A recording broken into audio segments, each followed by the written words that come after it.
¿Cuántos saben de que Dios comenzó en cada uno de nosotros una buena obra? Y dice su palabra que Él la irá perfeccionando. Amén.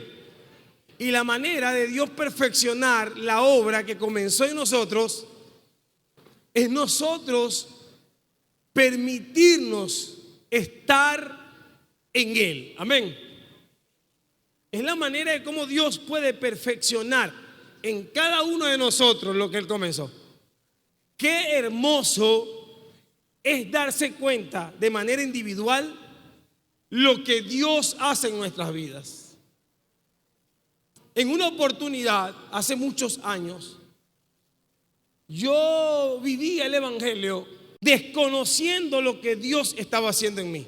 Y la rutina como evangélico de ir a la iglesia, de ir a un grupo vida, de cantar alabanzas, parece que al salir del momento donde realizaba el grupo vida, donde cantaba, parecía que solamente Dios hacía en mi vida algo dentro del grupo vida.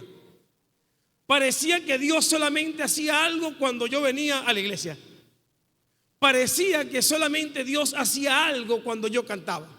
Pero una vez le dije a Dios: Señor, hazme ver lo que estás haciendo en mí.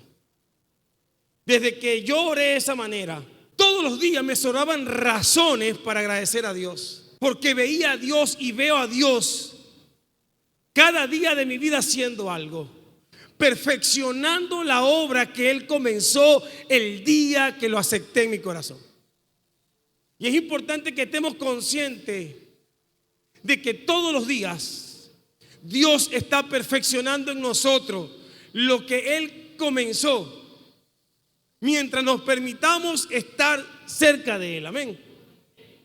Porque fuera de las manos del alfarero no podemos ser moldeados, no podemos ser perfeccionados, no podemos ser terminados en lo que Dios quiere hacer con nosotros. Y una de las cosas que nos debemos disponer como hijos de Dios, como iglesia, durante estos días de ayunos, durante estos días que estamos buscando a Dios con todo nuestro corazón, es lo que decía Juan: Señor, yo quiero menguar para que crezcas tú. ¿Cuántos desean menguar para que el Señor crezca en ellos? Cuando existe ese deseo en nuestro corazón, de Señor, yo quiero que mi vida cambie, yo quiero ser menos yo para que sea más tú. Qué bonito es tú sentir que no eres tú. Una experiencia maravillosa de los que sirven a Dios, de los que aman a Dios, es cuando su vida es conducida y sientes que no son ellos. Siente que cuando hablan no hablan ellos. Siente que cuando sirven no sirven ellos. Porque la Biblia está escrito que Él va a llenar nuestra boca con su palabra, que Él mismo pondrá en nosotros el querer como el hacer. Por eso es que el apóstol Pablo estaba muy claro en los que quieren crecer en el Señor, que debemos hacer morir en todos nosotros lo terrenal, lo que es la ira, lo que son las contiendas, lo que son los celos, cosas que no nos dejan crecer, cosas que no nos dejan mirar lo que Dios hace en nosotros, y estar conscientes de que cada uno de nosotros somos seres eternos. Dice la Escritura que nosotros fuimos creados antes de la fundación del mundo. En la eternidad nos creó Dios. Tú y yo y todos nosotros fuimos creados en una eternidad con Dios. Somos todos seres eternos. A diferencia de que cuando visitamos este mundo terrenal, muchos nos enamoramos tanto de Él que podemos tal vez pasar una eternidad con Dios, donde tienes una vida eterna, o pasar una eternidad sin Dios, donde vives una muerte eterna. Pero todos somos seres eternos. La verdad de cada uno de nosotros es que somos un espíritu, que Dios le creó un cuerpo, pero el cuerpo va a desaparecer y el espíritu se mantendrá por una eternidad, igual que el alma. Gloria a Dios, porque hoy nos podemos presentar delante de Dios y presentar nuestras metas, estar delante de Él, expresando nuestra gratitud, buscando su rostro, buscando su dirección, que Él sea nuestro GPS, que Él sea nuestro guía. Gloria a Dios por todo eso.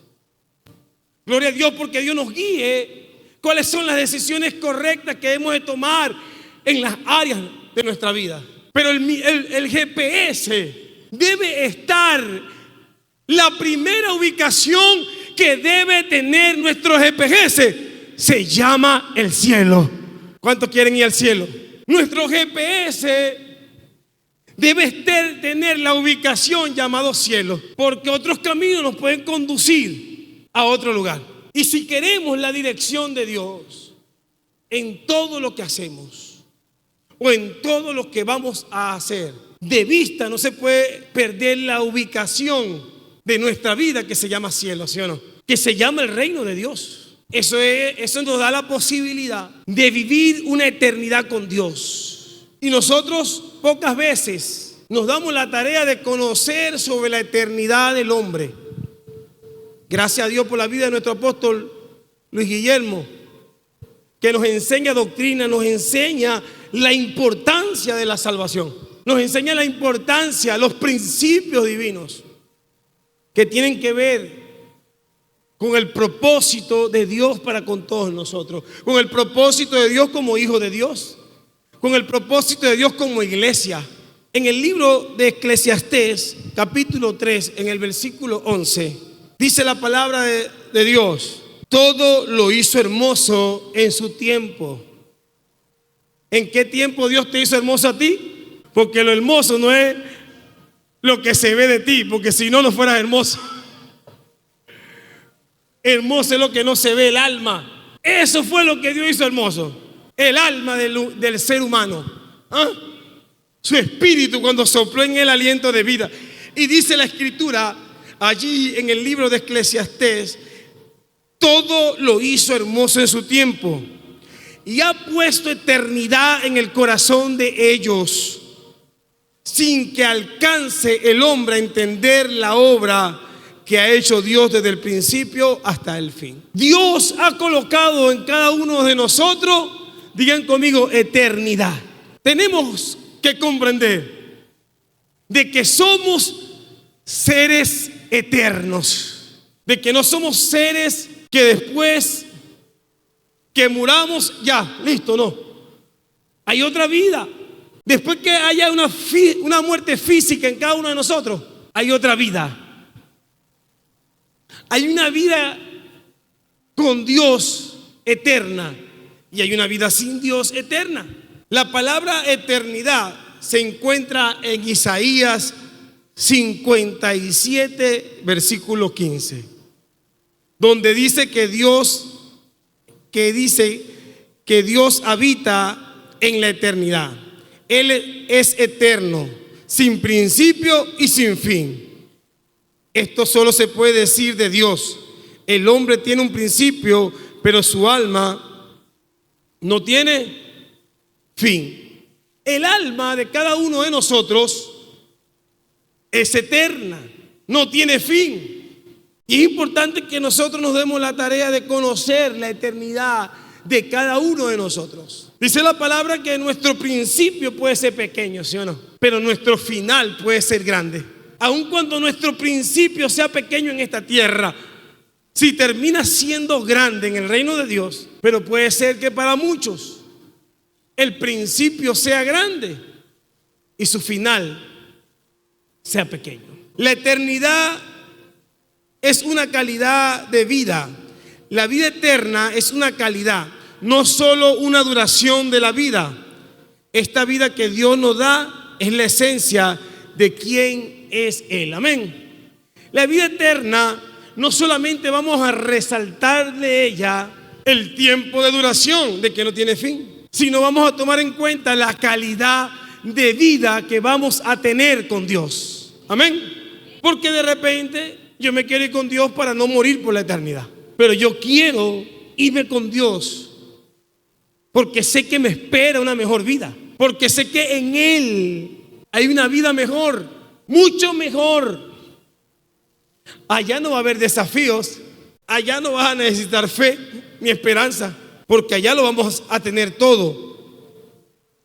La Biblia enseña que la eternidad es la realidad última a donde la presencia de Dios se realiza plenamente. Nos llama a vivir con propósito, sabiendo que nuestras acciones tienen un impacto duradero más allá de esta vida. abrazar a la eternidad, nos das esperanza y dirección, guiando nuestras decisiones con un sentido de propósito divino. Amén. La eternidad tiene que ver con las decisiones que tomamos. Nuestras decisiones están relacionadas con nuestra eternidad. Hay decisiones que nos llevarán a una eternidad con Dios, pero hay decisiones que nos llevarán a una eternidad sin Dios.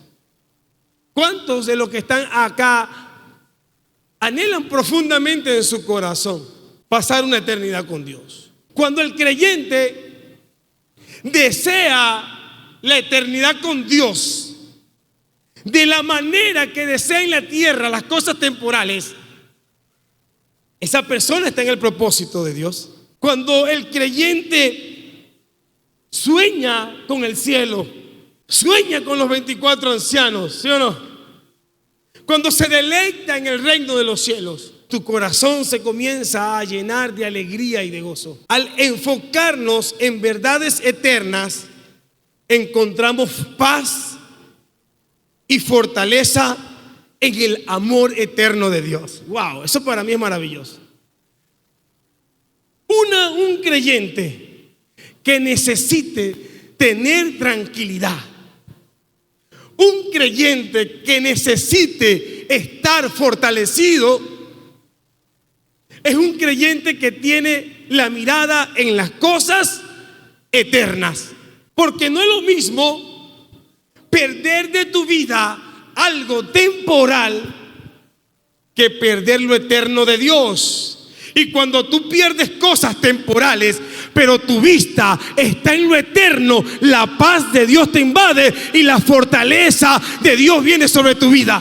La gente que pierde cosas temporales, pero tiene la mirada en lo eterno de Dios, esa persona lo llena el Espíritu de Dios, lo invade el gozo, lo invade la paz, lo invade la paciencia. La gente cuando habla de la Biblia pareciera que habla cosas sin convicciones. Yo veo mucha gente hablar y reaccionar de otra manera. Si la Biblia me dice que la paz que viene de nuestro Señor Jesucristo sobrepasa todo entendimiento humano. Mira, nosotros podemos estar pasando una crisis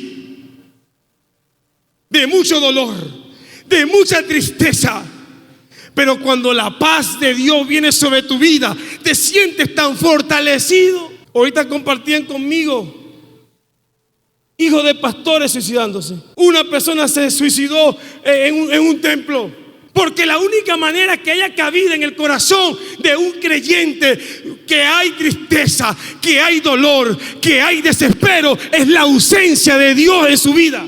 Lo único que quiere decir que ese dolor que está en tu corazón, esa tristeza que está en tu corazón, esa soledad que está en tu corazón, ese rechazo que está en tu corazón, eso es que no está buscando a Dios. Porque cuando yo busco a Dios, Él lo llena todo. Él lo llena todo. No hay vacío, no hay tristeza, no hay desespero, no hay soledad. Pero tenemos que darnos la tarea de conocer la eternidad de nosotros.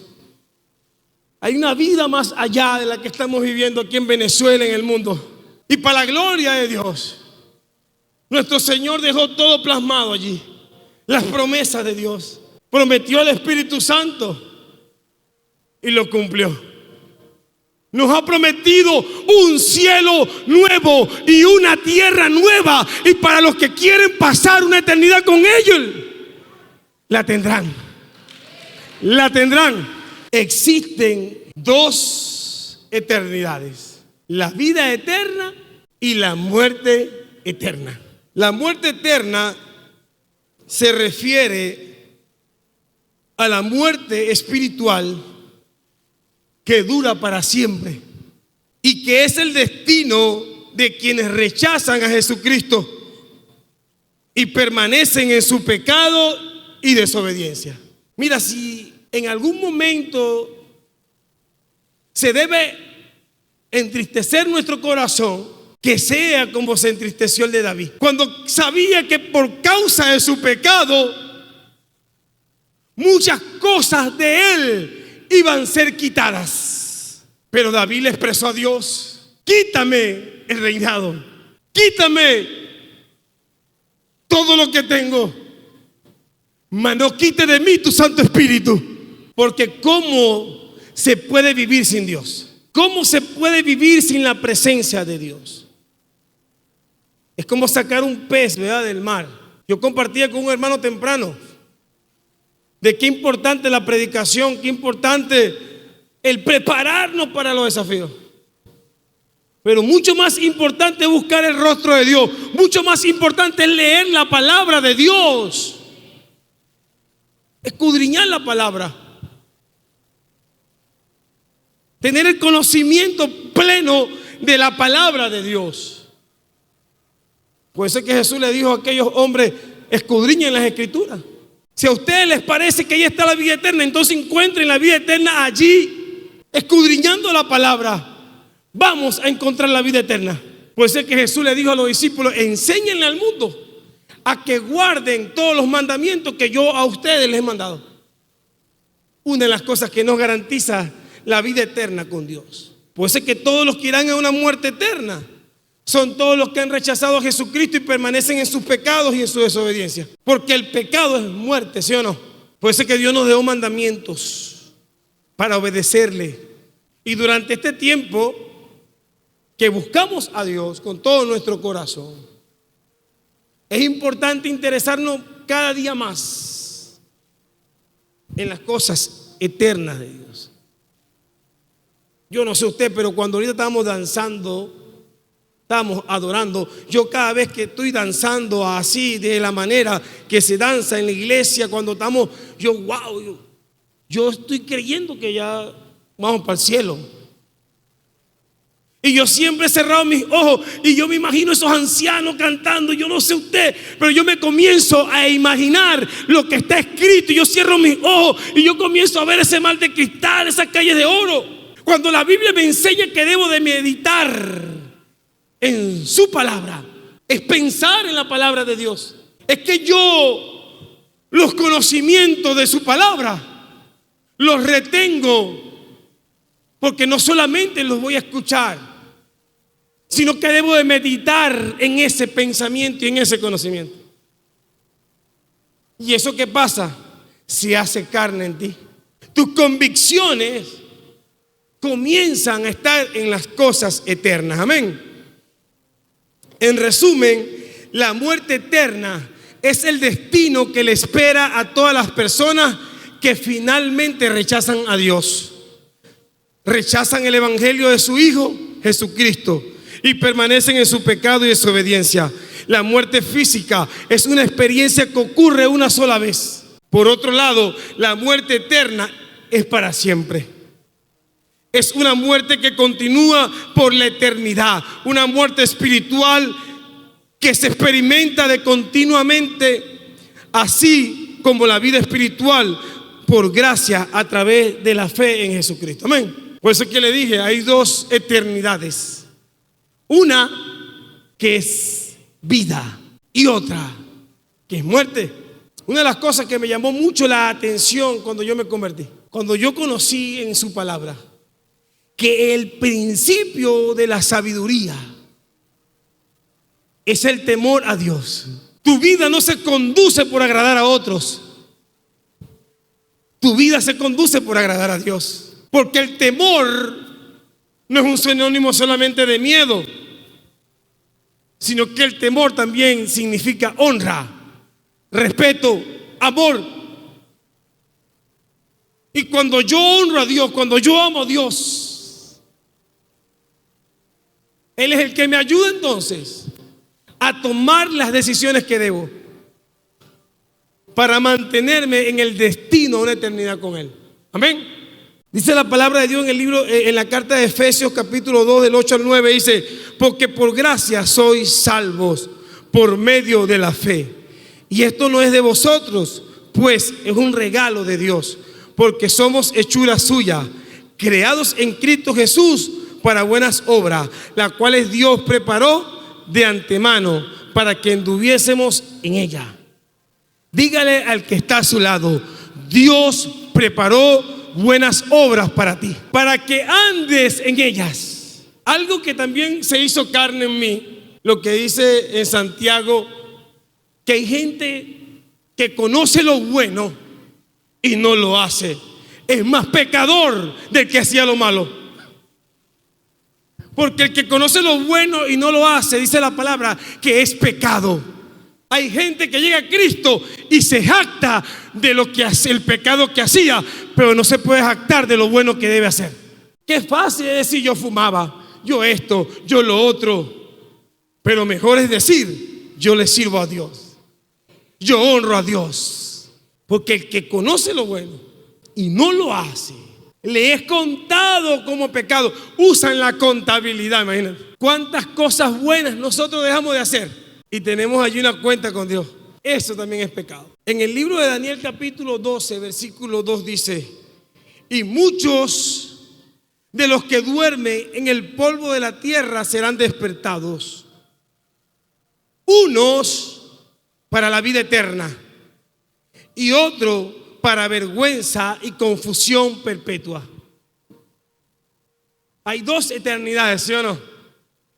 Hay una eternidad para la vida eterna y hay otra eternidad para una confusión perpetua, algo que es para siempre. Dice en el libro del Evangelio según Mateo capítulo 25, el 46: e irán estos al castigo eterno y los justos a la vida. Los que hacen la maldad y el pecado, ¿a qué camino irán? Según el Evangelio de Mateo 25, 46, a un castigo. Pero ¿a dónde irán los justos? Los que hemos sido justificados por su sangre, los que somos salvos por medio de la fe en Jesucristo. No somos salvos por nuestras obras, somos salvos por la fe en Él. Somos justificados por Él por medio de su sangre. A muchas, tal vez a pocas personas les emociona este tipo de enseñanza, porque tienen fuera de vista la eternidad, porque tal vez sus emociones se drenan en lo que vamos a recibir solamente en la tierra. Tal vez sus emociones se expresan solamente en lo que vas a recibir en los pocos años que vas a vivir en la tierra. Pero cuando nuestras convicciones están puestas en la eternidad, tenemos mucho más cuidado de cómo vivimos. Tenemos mucho más cuidado, porque dice la palabra que debemos de cuidar una salvación que se nos ha regalado. Dígale que está a tu lado así: cuida la salvación. No, pero ahora míralo, dile: cuida la salvación. Debemos de cuidar, ¿sí o no? Porque la salvación fue un regalo de Dios para con nosotros. Dice que esto no fue por obra, sino que fue un don de Dios. Dice la palabra en el libro de Apocalipsis capítulo 20, versículo 15. Y esto es continuando hablando de lo que es la muerte eterna. Y el que no se halló escrito en el libro de la vida fue lanzado al lago de fuego. El que no esté escrito en el libro de la vida no va a poder permanecer con Dios por la eternidad. Porque en el libro de la vida van a estar todos los que son salvos por Él, los que van a vivir una eternidad con Él. Amén. Y si nos damos cuenta en estos pasajes que acabamos de compartir, lo que es el libro de Daniel, lo que es el libro de San Mateo y en el Apocalipsis, en estos tres pasajes tienen como contexto principal la escena del juicio final. Porque cuando nuestro Señor Jesucristo venga por todos nosotros, van a ocurrir tres cosas. La primera que va a ocurrir va a ser la resurrección general de los vivos y de los muertos. La segunda va a ser el juicio final. Y la tercera va a ser el inicio de la eternidad. Amén. Después del juicio, ¿qué va a ocurrir? Ay, Dios mío, en el juicio unos vamos a ser coronados para vida eterna y otros vamos a ser condenados para muerte eterna. Y ese va a ser el inicio de una eternidad. Para unos, para vida, y para otros, para muerte. Por eso es importante, dice, que cada uno de estos pasajes demuestran que durante el juicio final de cada uno de estos pasajes demuestran, cada uno de estos pasajes demuestran que durante el juicio final de todas las personas, Jesús separa a los justos de los malvados. Los justos serán llevados al estado final de gloria, mientras que los malvados serán enviados al lago de fuego para el castigo y tormento eterno. Amén. ¿Qué nos puede ayudar a cada uno de nosotros a conducirnos de la manera correcta al destino de la vida eterna? El apóstol Pablo enseñaba allí en la carta de los Colosenses capítulo 3 del 5 al 10. Pablo decía: haced morir pues lo terrenal en vosotros, que es fornicación, impureza, pasiones desordenadas, malos deseos y avaricia, que es idolatría. Cosas por las cuales la ira de Dios viene sobre los hijos de desobediencia, en los cuales vosotros también anduvisteis en otro tiempo cuando vivías en ella. Pero ahora, dejad también vosotros todas las cosas: ira, enojo, malicia, blasfemia, palabras deshonestas de hombre con sus hechos, y revestido del nuevo, el cual conforme a la imagen del que lo creó se va renovando hasta el conocimiento pleno. Amén. Dice que la ira de Dios visita a los hijos de la desobediencia. Por eso es que es importante de qué nos salvó Jesucristo a nosotros.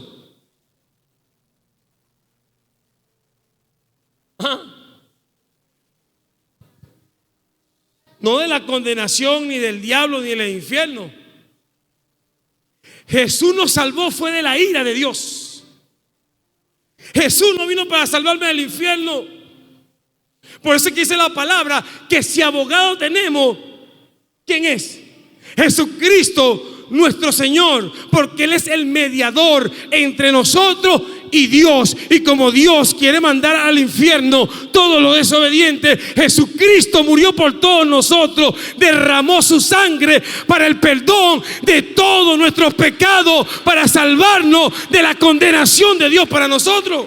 Entonces Jesús nos salva es de la ira, porque Dios es un Dios justo. Y cuando Jesús muere por nosotros, Jesús lo que le está diciendo al Dios creador del cielo y la tierra: los pecados de ellos son míos. Yo asumo la culpa. Yo asumo la culpa para que ellos no sean condenados por la eternidad, sino que vivan conmigo por la eternidad. Ese fue el trabajo de nuestro Señor Jesucristo. Por eso que dice que mostrando su amor para con nosotros, ¿sí o no? No fue algo que dijo, fue algo que hizo. Dice que mostró su amor para con nosotros. Yo no dejo de compartir con la gente. Creo que lo hablé en prédicas anteriores, que a mí lo que me hizo mantenerme en Cristo, yo no llegué a Cristo porque necesitaba una sanidad, porque necesitaba una restauración. Yo no estaba consciente de que necesitaba un milagro.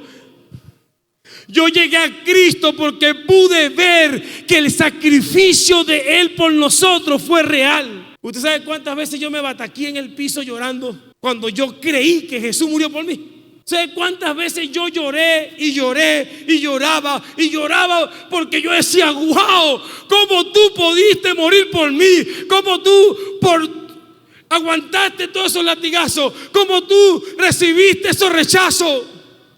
Yo solamente me ponía a pensar en los latigazos de Jesús y me ponía a llorar. Yo me ponía a pensar en los rechazos de Jesús y me ponía a llorar. Yo solamente me ponía a pensar en la lanza de Jesús y me ponía a llorar. Yo solamente me ponía a pensar cómo Jesús derramó su sangre y me ponía a llorar. Y eso fue lo que me llevó a creer en Jesús.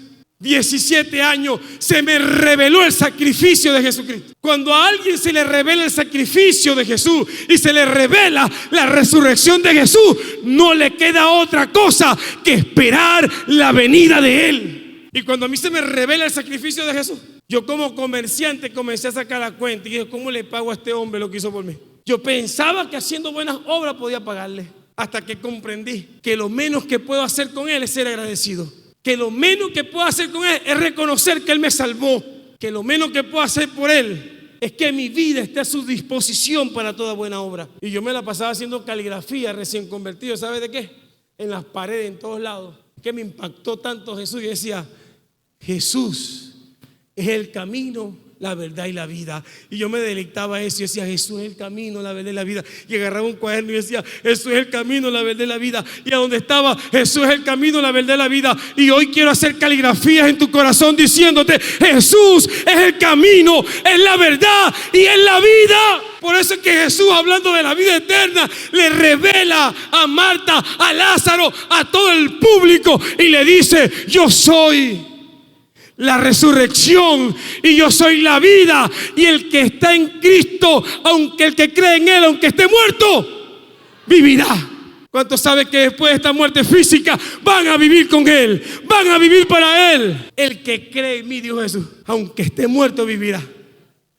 Hablando de una muerte física, te va a permitir a vivir una vida con Él para siempre. Dice la palabra en Tesalonicenses 1:10. La primera carta dice, y esperar de los cielos a su Hijo, al cual resucitó de los muertos, a Jesús, quien nos libra de la ira. ¿De qué nos libera Jesús? De la ira venidera. ¿Y de quién es esa ira? De Dios. Y Dios nos guarda de esa ira cuando creemos en Él. Porque dice que Dios es amor, pero en su ira, ¿qué es? Es fuego consumidor, ¿sí o no? Y yo les doy vida eterna, y no perecerán jamás, ni nadie las arrebatará de mi mano. Mi Padre que me las dio es mayor que todos, y nadie las puede arrebatar de la mano de mi Padre. Yo y el Padre uno somos. Amén. El Evangelio según San Juan, capítulo 10, del 28 al 30. Dice, y yo les doy ¿qué? ¿Quién es el único que nos puede brindar a nosotros vida eterna? Dígalo pues. ¿Quién es el único que nos puede brindar a nosotros vida eterna? Jesucristo, amén.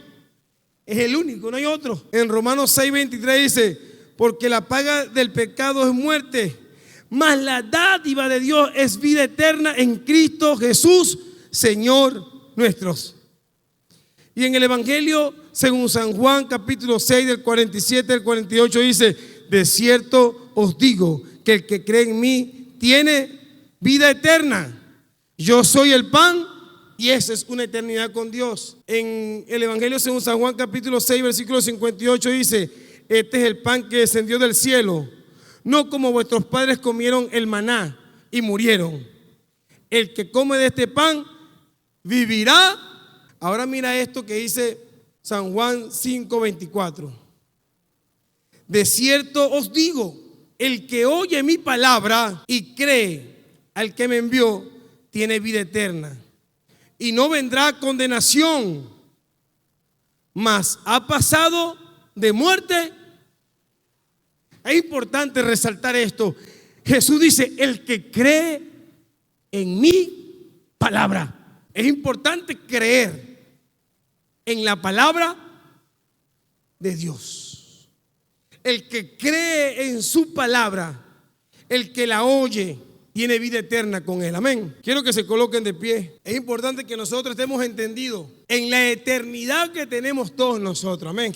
Si nos convencemos de eso, nos esforzamos por vivir una vida diferente que agrade a Dios. Amén. Una vida que nos permite un destino divino con Dios. En el libro de Apocalipsis, capítulo 21, en el versículo 1, habla de un cielo nuevo y habla de una tierra nueva. Y dice la palabra, vi un cielo nuevo y una tierra nueva, porque el primer cielo y la primera tierra pasaron, y el mar ya no existía más. Y yo, Juan, vi la santa ciudad, la nueva Jerusalén, descender del cielo de Dios, dispuesta como una esposa ataviada para su marido. Y oí una gran voz del cielo que decía, he aquí el tabernáculo de Dios con los hombres, y Él morará con ellos, y ellos serán su pueblo, y Dios mismo estará con ellos como su Dios. Enjuagará a Dios toda lágrima de los ojos de ellos, y ya no habrá muerte, ni habrá más llanto, ni clamor, ni dolor, porque las primeras cosas pasaron. Y el que estaba sentado en el trono dijo: he aquí, yo hago nuevas todas las cosas. Y me dijo: escribe, porque estas palabras son fieles y verdaderas. Y me dijo: hecho está. Yo soy el alfa y la omega, el principio y el fin. Al que tuviere sed, yo le daré gratuitamente de la fuente del agua de la vida. El que venciere heredará todas las cosas, y yo seré su Dios, y él será mi hijo.